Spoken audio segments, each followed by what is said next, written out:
Hello students. Last class में हमने symbiosis के बारे में स्टडी किया था। आज की क्लास में हम हार्डनेस और सॉफ्टनेस की वेरियस थेरीज के बारे में बात करेंगे। हार्डनेस और सॉफ्टनेस के बिहेवियर को एक्सप्लेन करने के लिए वेरियस थेरीज दी गई। उनमें से जो सबसे पहली थेरी है वो है इलेक्ट्रॉनिक थेरी। इलेक्ट्रॉनिक थ्योरी के अकॉर्डिंग जो हार्ड इंटरेक्शन होता है उस दौरान आयनिक बॉन्डिंग होती है। इसी तरीके से सॉफ्ट इंटरेक्शन के दौरान कोवलेंट बॉन्डिंग प्रेजेंट होती है। और हम सभी जानते हैं कि जो hard interaction and soft interaction से जो कॉम्प्लेक्सेस फॉर्म होते हैं वो स्टेबल होते हैं, और वो इसी कारण से होते हैं क्योंकि आयनिक बॉन्डिंग और कोवलेंट बॉन्डिंग ये दोनों ही बॉन्डिंग बहुत ही स्ट्रॉन्ग नेचर की होती है।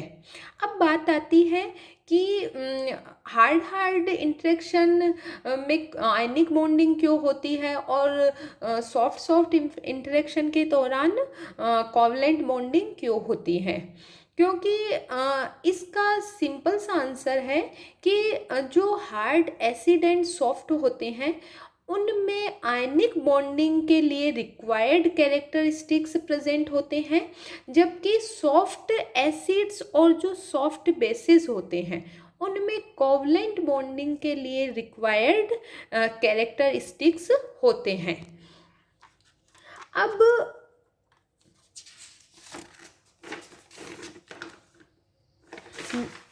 इसके बाद में मिसोनो और उसके साथियों ने 1967 में किसी भी कॉम्प्लेक्स की स्टेबिलिटी में हार्डनेस और सॉफ्टनेस के बीच में क्या रिलेशनशिप होता है उसको रिप्रेजेंट करने के लिए एक इक्वेशन दी, और वो इक्वेशन थी पी के। और अपन पीछे से पढ़ के आ चुके हैं कि P को हम माइनस लॉग से रिप्रेजेंट कर सकते हैं। मीन्स P के को हम लिख सकते हैं माइनस लॉग के, और ये इक्वल होता है AX plus BY plus C के। और यहाँ पर जो K है वो है dissociation constant of metal ligand complex. इसका मतलब है कि जो मेटल है वो अपन जानते हैं एसिड है और जो लिगेंड है वो बेस है। मतलब मेटल और लिगेंड के मिलने से जो कॉम्प्लेक्स फॉर्म होता है उसे हम बोलेंगे मेटल लिगेंड कॉम्प्लेक्स, और इनके बनने के लिए जो कांस्टेंट होता है उसे बोला जाता है फॉर्मेशन कांस्टेंट। जबकि मेटल लिगेंड कॉम्प्लेक्स के डिसोसिएशन होने का जो मतलब इनके वियोजित होने का जो कांस्टेंट होता है उसे बोला जाता है डिसोसिएशन कांस्टेंट। ये दोनों फॉर्मेशन कांस्टेंट और डिसोसिएशन कांस्टेंट दोनों एक दूसरे के जस्ट अपोजिट कांस्टेंट हैं। इसे अपन ऐसे भी देख सकते हैं कि ये मेटल है, ये लिगेंड है। जब ये दोनों रिएक्ट होंगे करेंगे तो मेटल लिगेंड कॉम्प्लेक्स फॉर्म होगा। इसका जो कांस्टेंट है ये कहलाता है फॉर्मेशन कांस्टेंट। अब इस कॉम्प्लेक्स Ml को मैं ब्रेक करती हूँ मेटल और लिगेंड में, तब जो कॉम्प्लेक्स होगा K1 ये है डिसोसिएशन कांस्टेंट। ओके, अब इसके बाद में बात आती है X और Y की। X और Y है ये मेटल के पैरामीटर्स हैं। X है वो हार्डनेस के क्लोजली रिलेटेड होता है, जबकि Y है वो सॉफ्टनेस के क्लोजली रिलेटेड होता है। अब जो A एंड B है ये लिगेंड के बेसिसिटी पैरामीटर्स होते हैं, और जो A है वो X के करस्पॉन्डिंग होता है और Y है वो B है वो Y के करस्पॉन्डिंग होता है। ये हम इक्वेशन से देख के आ चुके हैं कि X के साथ में A था और Y के साथ में B था। मतलब A है वो X के करस्पॉन्डिंग है और B है वो Y के करस्पॉन्डिंग है, और A और B दोनों ही लिगेंड की बेसिसिटी के पैरामीटर्स हैं। ओके, अब जो सी है वो भी एक कांस्टेंट है जो कि सभी लिगेंड्स के लिए डिराइव किया जाता है, ताकि जो लिगेंड्स ताकि जो वैल्यूज़ है, सभी वैल्यूज़ हैं वो एक ही स्केल पर अरेंज्ड हो जाए, इसके लिए सी को दिया जाता है या डिराइव किया जाता है। अब जो y है उसकी वैल्यू 2.8 से कम होती है तो ऐसे एसिड नेचर में हार्ड होते हैं, ठीक है। इसी तरीके से यदि y की वैल्यू 3.2 से ज़्यादा होती है तो वो एसिड्स नेचर में सॉफ्ट होते हैं, और यदि y की वैल्यू 2.8 से 3.2 के बीच में एग्जिस्ट करती है तो वो एसिड बॉर्डरलाइन एसिड्स कहलाते हैं। यहाँ पर एक बात क्लियर हो रही है कि जैसे जैसे एसिड का नेचर हार्ड से सॉफ्ट हो रहा है तो जो y की वैल्यू है वो इंक्रीज हो रही है, क्योंकि हार्ड के लिए y की वैल्यू 2.8 से कम थी जबकि सॉफ्ट के लिए 3.2 से ज़्यादा है। मीन्स हार्ड से सॉफ्ट एसिड की ओर बढ़ने पर y की वैल्यू भी बढ़ती जाती है। एग्जाम्पल की बात करें तो लिथियम प्लस के लिए जो y की वैल्यू है वो 0.36 है, और अपन पीछे पढ़ के आ चुके हैं कि ये जो है ये नेचर में हार्ड है। इसी तरीके से कोबाल्ट प्लस 2 के लिए y की वैल्यू 2.96 होती है, मीन्स ये बॉर्डर लाइन एसिड के जैसे बिहेव करता है। इसी तरीके से जो Au प्लस है उसके लिए y की वैल्यू 5.95 है, और यहाँ से पता लग रहा है ये वैल्यू 3.2 से ज़्यादा है, मतलब इसका नेचर है सॉफ्ट। क्लियर। अब y के करस्पॉन्डिंग जो लिगेंड्स हैं उनका पैरामीटर होता है b, और b का बिहेवियर या b की जो वैल्यूज़ हैं वो भी y के जैसे हार्ड से सॉफ्ट की तरफ जाने पर इंक्रीज होती हैं। इसे भी हम एग्जाम्पल से देख लेते हैं। यहाँ पर ये कुछ लिगेंड दिए गए हैं या बोल सकते हैं कुछ बेस दिए गए हैं। इनके लिए b की वैल्यू देखें तो OH माइनस में मतलब हाइड्रोक्साइड के लिए b की वैल्यू होती है 0.4, और इसका मतलब है, और अपन सब जानते हैं कि ये हार्ड बेस है। क्लोराइड के लिए इसकी वैल्यू होती है 2.49, ये भी हार्ड बेस के जैसा फंक्शन करता है, लेकिन हाइड्रोक्साइड के कंपैरिजन में सॉफ्ट है थोड़ा। इसी तरीके से ब्रोमाइड के लिए इसकी वैल्यू होती है 5.50, और अपन पीछे से जानते हैं कि जो ब्रोमाइड है वो बॉर्डरलाइन बेस होता है, और आयोडाइड है वो सॉफ्ट बेस है, और इसके लिए जो B की वैल्यू है वो है 7.17।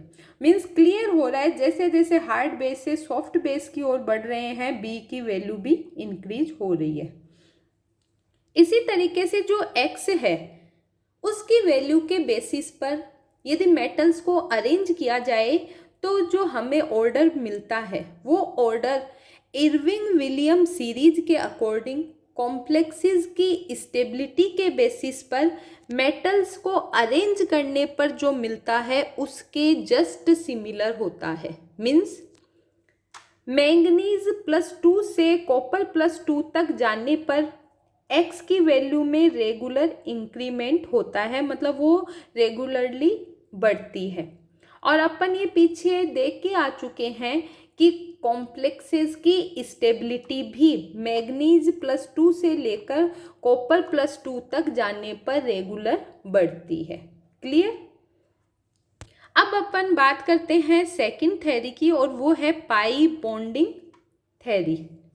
पाई बॉन्डिंग थ्योरी जो है ये जे चैट नामक साइंटिस्ट ने दी थी, और इस थ्योरी से का यूज सॉफ्ट इंटरेक्शन को एक्सप्लेन करने के लिए किया जाता है। पाई बॉन्डिंग थ्योरी के अकॉर्डिंग जब सॉफ्ट इंटरेक्शन होता है तो उस इंटरेक्शन में पाई बॉन्डिंग भी पार्टिसिपेट करता है या पाई बॉन्डिंग भी होती है। अब पाई बॉन्डिंग को समझने के लिए हम पहले बात करते हैं कि सबसे पहला जो बॉन्ड होता है किसी भी दो एटम्स के बीच में, जो फर्स्ट बॉन्ड होता है वो हमेशा सिग्मा बॉन्ड होता है। मतलब जो मेटल्स है, मेटल का मतलब एसिड है, लिगेंड का मतलब है बेस है। और यहाँ पर अभी अपन बात कर चुके हैं कि हाँ, जो पाई बॉन्डिंग थ्योरी है ये सॉफ्ट इंटरेक्शन को एक्सप्लेन करने के लिए दी गई। मतलब जो सॉफ्ट एसिड है और जो सॉफ्ट बेस है उनके बीच में जो पहला बॉन्ड होगा वो सिग्मा बॉन्ड होगा, और उस बॉन्ड के दौरान लिगेंड है वो मेटल को इलेक्ट्रॉन देगा। लेकिन इन सॉफ्ट एसिड और सॉफ्ट बेस के बीच में पाई बॉन्डिंग भी होती है, मतलब इनमें दूसरा बॉन्ड भी बन सकता है। और उस दूसरा बॉन्ड के दौरान जो मेटल है वो लिगेंड को इलेक्ट्रॉन डोनेट करती है या इलेक्ट्रॉन देती है। कैसे देती है? अपन सभी जानते हैं कि जो सॉफ्ट एसिड है उनका ऑक्सीडेशन नंबर है वो कम होता है, लोअर होता है। साथ ही साथ लोअर ऑक्सीडेशन होने का मतलब है कि जो सॉफ्ट एसिड्स हैं उनमें डी इलेक्ट्रॉन्स का नंबर हाई होता है, मतलब डी इलेक्ट्रॉन्स की संख्या ज़्यादा होती है। इस कारण से जो सॉफ्ट एसिड है वो इजीली लिगेंड को इलेक्ट्रॉन दे सकते हैं, पहली बात। लेकिन दूसरी बात आती है कि लिगेंड को इलेक्ट्रॉन एक्सेप्ट करने के लिए, ग्रहण करने के लिए वैकेंट, रिक्त ऑर्बिटल भी तो चाहिए। मीन्स वे लिगेंड ही केवल इलेक्ट्रॉन ले सकते हैं जिनके पास वैकेंट या रिक्त ऑर्बिटल्स हो, और ऐसे लिगेंड जिनके पास वैकेंट या रिक्त ऑर्बिटल्स होते हैं वो कहलाते हैं पाई लिगेंड। और ये जो पाई लिगेंड्स हैं इनके पास या तो वैकेंट पाई एंटी बॉन्डिंग ऑर्बिटल्स हो सकते हैं, या फिर इनके पास वैकेंट डी ऑर्बिटल्स हो सकते हैं। ऐसे पाई लिगेंड जिनके पास pi anti bonding molecular orbitals vacant होते हैं उनका एग्जाम्पल है कार्बोनिल, साइनाइड, इथाइलिन आदि। इसी तरीके से वे पाई लिगेंड जिनमें वैकेंट डी ऑर्बिटल्स होते हैं उनका एग्जाम्पल है फॉस्फीन, ट्राइक्लोरोफॉस्फीन, ट्राई एल्कोक्सीफॉस्फीन आदि। और इनके पास वैकेंट ऑर्बिटल्स होने के कारण ये मेटल से इजीली इलेक्ट्रॉन एक्सेप्ट कर लेते हैं, और जिसके कारण से पाई बॉन्ड फॉर्म होता है, और इनके बीच में इंटरेक्शन से बनने वाला कॉम्प्लेक्स है वो हाईली स्टेबल होता है। ठीक है, अब बात करते हैं थर्ड थ्योरी की, और जो थर्ड थ्योरी है वो है पिट्जर थ्योरी। पिट्जर थ्योरी भी सॉफ्ट इंटरेक्शन को एक्सप्लेन करने के काम में आती है। इस थ्योरी के अकॉर्डिंग सॉफ्ट इंटरेक्शन के दौरान लंदन फोर्स भी काम करता है, और जो लंदन फोर्स है वो वांडर वाल फोर्स ऑफ अट्रैक्शन का एक टाइप होता है। ये सब आप फर्स्ट ईयर क्लास में पढ़ के आ चुके हो। और ये जो लंदन फोर्स है ये जिन दो एटम्स के बीच में फंक्शन कर रहा है, कार्य कर रहा है, उन दोनों एटम्स की साइज एंड पोलरिटी इन दोनों के डायरेक्टली प्रोपोर्शनल होता है। मीन्स जैसे जैसे एटम्स की साइज बढ़ती है वैसे वैसे लंदन फोर्स बढ़ता है, या फिर जैसे जैसे एटम्स की पोलरिटी मतलब ध्रुवणता बढ़ती है वैसे वैसे भी लंदन फोर्स बढ़ता है। और ये जो सॉफ्ट इसका मतलब है कि जो सॉफ्ट इंटरेक्शन है वो soft acid and soft base की साइज पर डिपेंड करेगा, और उसी के साथ साथ सॉफ्ट एसिड और सॉफ्ट बेस की पोलरिटी के मल्टीप्लिकेशन पर भी डिपेंड करेगा। क्यों? क्योंकि इन दोनों पर लंदन फोर्स डिपेंड करता है। और अपन सभी जानते हैं कि जो सॉफ्ट एसिड और सॉफ्ट बेस होते हैं उनकी पोलरिटी एंड साइज दोनों ही हाई होते हैं, और इसी कारण से सॉफ्ट एसिड और सॉफ्ट बेस के बीच में इजीली लंदन फोर्स फंक्शन कर सकता है, और इसी कारण से सॉफ्ट सॉफ्ट इंटरेक्शन से बनने वाले कॉम्प्लेक्सेस स्थायी होते हैं, स्टेबल होते हैं। आज की क्लास में इतना ही पढ़ेंगे, आगे का नेक्स्ट क्लास में पढ़ेंगे। धन्यवाद।